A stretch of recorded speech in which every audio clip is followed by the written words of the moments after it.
அன்பு உறவுகளுக்கு வணக்கம். அன்பு மக்களே, நல்லா இருக்கிறீங்களா? கண்டிப்பா நல்லா இருப்பீங்க. நம்முடைய வானதூதர்கள் நமக்காக ஜெபித்துக் கொண்டு இருக்கிறாங்க, குறிப்பாக இந்த நாட்கள்ல அப்படிங்கிறத நீங்க மறந்து விடாதீர்கள். அன்பு மக்களே, கடந்த காணொலியில ஒரு நபர், ஃபாதர், வானதூதர்கள்ட்ட ஜெபிக்கலாமா, வானதூதர்களுக்கு திருவிழா எடுக்கலாமா, அவர்களை மகிமைப்படுத்தலாமா அப்படிங்கிற அந்த கேள்வியை முன்வைத்திருந்தாங்க. இது ஏன் இந்த கேள்வி வந்தது அப்படின்னு உங்க எல்லாருக்குமே தெரிஞ்சிருக்கும். கண்டிப்பா எனக்கும் தெரியும். அப்ப நான் இதை பார்த்துட்டு கடந்து போயிடலாம் அப்படின்னு நினைச்சு விட்டுட்டேன். உண்மையில சொல்லணும்னா அந்த கேள்வியை விட்டுட்டேன் நானு. ஆனா நேற்றும் இன்றும் தொடர்ந்து கார்டியன் ஏஞ்சல், காவல் சமனசு அவர்களை குறித்து அப்படியே கொஞ்சம் தேடிக்கிட்டு வாசித்துக் கொண்டு இருக்கும் பொழுது இந்த விடயங்கள் எனக்குள்ளே பல கேள்விகளை, பல சந்தேகங்களை எழுப்பிவிட்டது.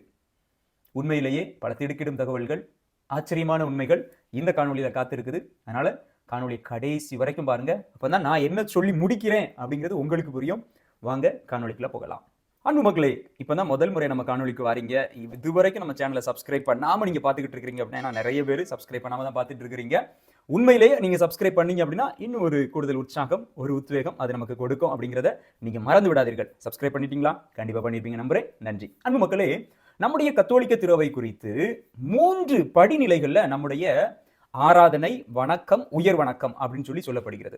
இதை நன்றாக புரிந்து கொள்ள வேண்டும் அப்படின்னா அதனுடைய மூல வார்த்தை கிரேக்கம் மற்றும் லத்தீன், அதனுடைய மூல வார்த்தைகளுக்கு செல்லும் பொழுதுதான் இது நமக்கு புரியும்.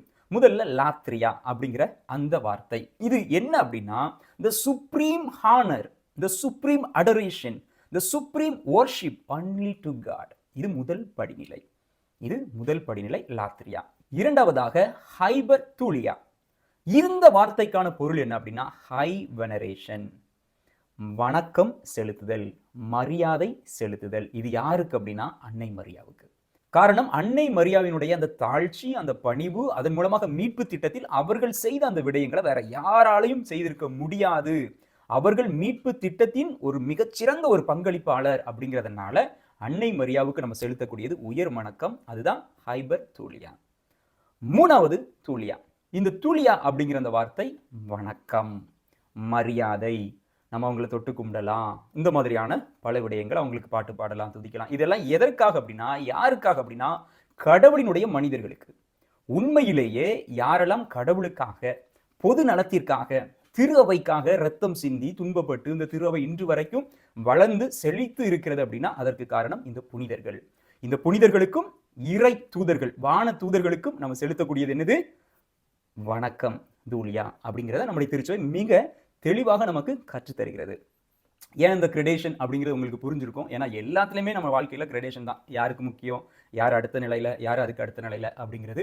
இது இல்லாமல் நம்ம வாழ்க்கையில் எதுவுமே கிடையாது. அதை தான் நம்முடைய வழிபாட்டிலையும் நம்ம கொண்டு இருக்கிறோம்.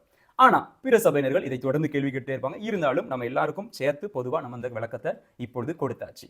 அன்பு மக்களை, ஏன் இந்த புனிதர்களுக்கு வணக்கம், ஏன் இந்த அன்னை மரியாவுக்கு உயர் வணக்கம், இதனால கடவுள் பாதிக்கப்பட்டுருவாரா அப்படின்னு சொல்லி நீங்க நிறைய பேர் கேள்வி கேட்பாங்க. ஒரு விதத்திலும் அவர் பாதிக்கப்பட மாட்டார். எப்பொழுதுமே நல்லா பார்த்தீங்க அப்படின்னா, ஒரு மலர் இருக்கிறது, அந்த மலரினுடைய நறுமணம் வா வண்டர்ஃபுல் அப்படின்னு சொல்லும் பொழுது அது அந்த நறுமணத்திற்கு பெயரா அல்ல அந்த பூவுக்கு பெயரா? அப்படிங்க புனிதர்களையும் அன்னை மரியாவையும் வா வண்டர்ஃபுல், நமக்காக இவ்வளவு செஞ்சிருக்கிறாங்களே அப்படின்னு சொல்லி நம்ம பிள்ளைகளுக்கும் நம்ம அவர்களை குறித்து டிஸ்கஸ் பண்ணும்போது அது ஆட்டோமேட்டிக்கா அது அந்த சோர்ஸ், எல்லாவற்றினுடைய அந்த சோர்ஸ் அவர், நம்முடைய கடவுள், அவருக்கு தான் அது போய் சேரும். அன்னை மரியாவையோ, அந்தோனியாரையோ, சூசையப்பரையோ, சவேரியாரையோ நீங்க எத்தனை புனிதர்களை புகழ்ந்தாலும் அதனுடைய அவர்கள் எல்லாருடைய ஆதாரம், அவர்கள் வழிகாட்டுவது யாரை நோக்கி அப்படிங்கிறது கடவுளை நோக்கி. அவர்களை தான் இது போய் சேரும் அப்படிங்கிறத நம்ம கத்தோலிக்க கிறிஸ்தவர்கள் நல்லா புரிஞ்சுக்கணும். ஏன்னா நம்ம கத்தோலிக்க கிறிஸ்தவர்களையே இன்னைக்கு இந்த விடயங்கள் தெரியாம பல பேரும் இருக்க வாய்ப்பு இருக்கிறது அப்படின்னு நான் நினைக்கிறேன். பட் இருந்தாலும் இந்த காலத்துல குறிப்பாக அந்த சோசியல் மீடியாவில் வந்த பிறகு நிறைய மக்களுக்கு நிறைய விடத்துல விடைகள் தெரிகிறது. நம்ம பார்க்கலாம். இப்போ தான் அந்த திடுக்கிடும் விடயங்கள் 3 இறைவார்த்தைகள் இருக்கிறது. 3ஐயும் நம்ம முதல்ல வேகமா வாசித்து விடலாம். அதற்கு பிறகு ஒன்று ஒன்றா நம்ம பார்க்கலாம். முதல் இறைவார்த்தை என்ன அப்படின்னா கொலோசேயர் 2வது பிரிவு 18வது இறைவார்த்தை. போலி தாழ்மையையும் வானதூதர்களை வழிபடுவதையும் விரும்புகின்ற மக்கள் உங்களுக்கு எதிராக தீர்ப்பளிக்க இடம் கொடாதீர்கள். வானதூதர்களை வழிபடுதல், வர்ஷிப்பிங், இந்த இடத்துல நமக்கு தெளிவாக எழுதப்பட்டுட்டு. அப்ப நம்ம எங்கேயுமே வானதூதர்களை வழிபடவில்லை. வழிபடுதல், ஆராதனை செலுத்துதல், முகங்குப்புற விழுந்து வணங்குறது நம்ம நற்கருணை ஆண்டவருக்கு மட்டும்தான். நம்ம ஆலயங்கள் இருக்கிற எந்த சிறுபங்களுக்கு முன்னாடியும் நம்ம முகங்குப்புற விழுந்து ஆராதிக்கிறது கிடையாது. இருக்கிற புனிதருடைய சிறுபங்கள், வானதூதருடைய சிறுபங்கள், அன்னை மரியாவினுடைய சிறுபங்கள் எல்லாவற்றையும் நம்ம மரியாதை செலுத்துகிறோம். அப்ப மரியாதை லாத்ரியா அப்படிங்கிறது வேற, தூளியா அல்லது ஹைப்பர் தூளியா அப்படிங்கிறது வேற அப்படிங்கிறத முதல்ல நம்ம நல்லா தெரிஞ்சுக்குவோம்.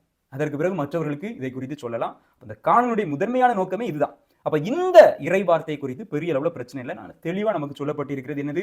வழிபடுதல். வானதூதர்களை வழிபடாதீர்கள் அப்படின்னு சொல்லப்பட்டிருக்கிறது. கரெக்டா? எஸ். இப்ப 2வது இறை வார்த்தைக்கு போவோம். திருவெளிப்பாடு புத்தகம். ஏன்னா நிறைய பிரிவினை சபைகள் இதை தான் சொல்லி உங்களை குழப்பவங்க. திருவெளிப்பாடு புத்தகம் 19வது பிரிவு 10வது இறை வார்த்தை. நான் வானதூதரை வணங்கும் பொருட்டு அவரது காலடியில் விழுந்தேன். ஆனால் அவரோ என்னிடம் வேண்டாம். இயேசுவுக்கு சான்று பகர்ந்த உனக்கும் உன் உடன்பிறப்புகளுக்கும் நான் உடன் பணியாளனே. கடவுளை மட்டுமே நீ வணங்க வேண்டும் என்றார். கடவுளை மட்டுமே நீ வணங்க வேண்டும். இங்கதான் நம்ம தெளிவா ஒரு விடயத்தை தெளிவுபடுத்துறோம். நம்முடைய கத்தோலிக்க திருவை வானதூதர்களை ஏன் அன்னை மரியாவுக்கு நிகராக வைக்கல, செயின்ஸுக்கு ஈக்குவலா, புனிதர்களுக்கு ஈக்குவலா வைத்திருக்கிறோம் அப்படிங்கிறது உங்களுக்கு இங்க புரிஞ்சிருக்கும். ஏன்னா அவரே சொல்றாரு, ஒரு வானதூதரே சொல்றாரு, உன்னுடைய உடன்பணியாளன், அப்போஸ்தலர்களுடைய புனிதர்களுடைய உடன்பணியாளன். இன்னைக்கு நமக்கும் ஒவ்வொருத்தருக்கும் ஒரு உடன்பணியாளர், ஒரு வானதூதர் உண்டு அப்படிங்கிறத இங்க நம்ம நல்ல தெளிவா பார்க்கிறோம். இப்ப இதுல என்ன குழப்பம் அப்படின்னா, எது திடுக்கிடும் தகவல் அப்படின்னா, ஏன்னா நான் இதை முதல்ல வாசிக்கும் பொழுது வணங்குதல்னு சொல்லப்பட்டிருக்கிறதே, அது எப்படி ஐயோ அப்படின்னு சொல்லிட்டு வேகமா போய் ஆங்கிலத்தை விரட்டி பார்த்தேன். ஆங்கிலத்துல தெளிவா ஒர்ஷிப் அப்படின்னு சொல்லியிருக்கு, உங்களுக்கு நான் இப்ப காமிச்சிருப்பேன். ஆனா தமிழ்ல ஏன் வணங்குதல்னு சொல்லியிருக்கு? ஆனா கொலைசியர் முதல் இறைவார்த்தையில வழிபடுதல்னு சொல்லப்பட்டிருக்கிறது. அப்ப இதுலயும் வழிபடுதல்னு சொல்லியிருந்தா மக்களுக்கு குழப்பாதே அப்படின்னு சொல்லிட்டு நான் இதனுடைய மூலம் கிரேக்கத்துக்கு போய் பார்த்தேன். அங்கும் தெளிவாக சொல்லப்பட்டிருக்கிறது அந்த வழிபடுதல், ஆராதனை செலுத்துதல் அதை குறித்து. அப்போ நமக்கு எதுவும் பிரச்சனையா, இல்லைன்னா அந்த டிரான்ஸ்லேஷன் பண்ண ஆட்கள் எதுவும் தப்பு போட்டாங்களான்னு திரும்ப திரும்ப நான் பார்க்கும்போது தான் எனக்கு ஒரு விடயம் பிடிபட்டது. வணக்கம் செலுத்துதல் வேற, வணங்குதல் வேற. நிறைய நேரத்துல நிறைய குருக்களே நம்ம ஆண்டவருக்கு ஆராதனை செலுத்துகிறோம், புனிதர்களுக்கு வணங்குகிறோம், புனிதர்களை அன்னை மரியாவை நம்ம வணங்குகிறோம் அப்படின்னு சொல்றாங்க. அப்ப ஆராதனையும் வணங்குதலும் ஒண்ணுதான். தமிழ் வார்த்தையை பொறுத்த வரையில நீங்க வழிபடுதல், ஆராதனை, வணங்குதல் எல்லாம் ஒண்ணுதான். வணங்குதல்னா தலை குனிதல். இந்த இடத்துல நம்ம பார்க்கலாம், மொத்தமா அப்படியே விழுந்து வழிபடுதல், அதை தான் குறிக்கிறது. ஸோ நல்லா கவனிச்சீங்கன்னா சின்ன ஒரு எழுத்து தான், ஒரு எழுத்து தான் வணக்கத்திற்கும் வணங்குதலுக்கும் வித்தியாசம். அங்க சொல்லப்பட்டிருக்கிற ரொம்ப தெளிவா சொல்லப்பட்டிருக்கிறது வணங்குதல், நீ வணங்காத. ஒருவேளை தென்காசிக்கு போறீங்க, ராஜாவூருக்கு போறீங்க, இல்லைன்னா நீங்க நிறைய ஆலயங்கள் பேரை சொல்லியிருந்தீங்க, ரொம்ப மகிழ்ச்சியா இருந்தது. அப்போ எல்லா இடத்துலையும் நீங்க போய் மிக்கேல் அதிதூதருடைய சிறுபத்துக்கு முன்னாடி நீங்க வணங்கி ஆராதித்தீங்க அப்படின்னா தப்பா சரியா? தெரியாமல் செய்தீங்க அப்படின்னா தப்பே இல்லை நான் சொல்வேன். ஏன்னா உங்களுக்கு தெரியாம நீங்க செய்றீங்க, ஆனா தெரிஞ்சே வணக்கத்தையும் ஆராதனையும் வழிபடுதலையும் நம்ம நற்கருணை ஆண்டவருக்கு, கடவுளுக்கு மட்டுமே கொடுக்க வேண்டும் அப்படின்னு தெரிந்த பிறகும் புனித மிக்கேல் அதிதூதரையோ அல்லது புனிதர்களையோ அல்லது அன்னை மரியாவையோ நீங்க வணங்குறீங்க அப்படின்னா, தெரிஞ்சு பண்றீங்க அப்படின்னா தப்பு. இல்லை தெரியாம நான் வணங்கிட்டேன் அப்படின்னா பெரிய விடயம் அல்ல அப்படின்னு தான் நான் நினைக்கிறேன். ஏன் அப்படின்னா உங்களுக்கு நல்லா கடவுளுக்கும் புனிதர்களுக்கும் வித்தியாசம் தெரிந்து ஆராதனை அப்படிங்கிறது நம்ம முழங்கால் நின்று ஆண்டவரே நீர்தான், கடவுளே நீர்தான் அப்படின்னு சொல்றதும், அன்னை மரியாவே, புனிதர்களே, தூதர்களே எங்களுக்காக ஜெபிச்சு கொள்ளுங்க அப்படி நீங்க சொல்றதுக்கும் வித்தியாசம் தெரிஞ்சிட்டாலே போதும். இந்த வார்த்தை விளையாட்டுகள் நமக்கு பெரிய பிரச்சனை கிடையாது. நான் ஒரு சாதாரண பாமர மக்களுக்கு சொல்வதை இதை நான் உணர்ந்து சொல்கிறேன். மனதுக்குள்ள கடவுள் வேற, புனிதர்கள் வேற, அன்னை மரியா வேற, இவர்கள் மூன்றையும் ஒரே இடத்துல வச்சு நான் பார்க்கல அப்படிங்கிற அந்த புரிதல் வந்துட்டா நமக்கு போதும். இந்த வார்த்தைகளை கொண்டு நம்ம அந்த சித்த விளையாட்டுகள் விட வேண்டிய அவசியமே இல்லை அப்படிங்கிறதான் என்னுடைய அன்பார்ந்த கருத்து. அன்புகளை இன்னொரு இறை வார்த்தையும் இருக்கிறது இதை குறித்து, அதையும் நம்ம வாசித்து விடுவோம். திருவெளிப்பாடு புத்தகம் 22வது பிரிவு 8-9வது இறைவார்த்தை. யோவானாகிய நானே இவற்றையெல்லாம் கண்டேன், கேட்டேன். அப்பொழுது இவற்றை எனக்கு காட்டிய வானதூதரை வணங்கும் பொருட்டு அவருடைய காலடியில் விழுந்தேன். அவரோ என்னிடம் வேண்டாம், உனக்கும் இறைவாக்கினர்களான உன் சகோதர சகோதரிகளும் இந்நூலில் வாக்குகள் கடைபிடிக்கும் பொருட்டு நான் உடன்படியானனை, கடவுளை மட்டுமே நீ வணங்க வேண்டும் அப்படின்னு சொல்லப்பட்டிருக்கிறது. சரி, வணங்குதல் வேற, வணக்கம் செலுத்துதல் வேற. இந்த புரிதல் நமக்கு வந்துட்டு அப்படின்னா ஒரு பிரச்சனையும் இருக்காது. இந்த புரிதல் நமக்கு இருக்குதா அப்படிங்கிறத நீங்க கீழே கமெண்ட்ல சொல்லணும். அதே போல உங்ககிட்ட யாராவது அப்பா புனிதர்கள், வானதூதர்கள்லாம் நீங்க வணங்கக்கூடாது அப்படின்னா தெளிவா சொல்லுங்க, அடிச்சு சொல்லுங்க. ஃபாதர் வளர்ந்தரசு எங்களுக்கு சொல்லி கொடுத்துருக்கிறாரு அப்படின்னு சொல்லிட்டு தைரியமா சொல்லுங்க. வணங்குதல் அப்படிங்கிறது only to God, only to the Eucharist, நற்கருணை ஆண்டவருக்கு மட்டும்தான். புனிதர்களுக்கோ சிறுபங்களுக்கு முன்னால நான் தலை குனிஞ்சிட்டேன் அதனால நான் சிலை வழிபாடு பண்ணிட்டேன், no, that is completely different. அதை நான் ஏற்கனவே சொன்னதுதான், திரும்ப ரிப்பீட் பண்ண விரும்பல.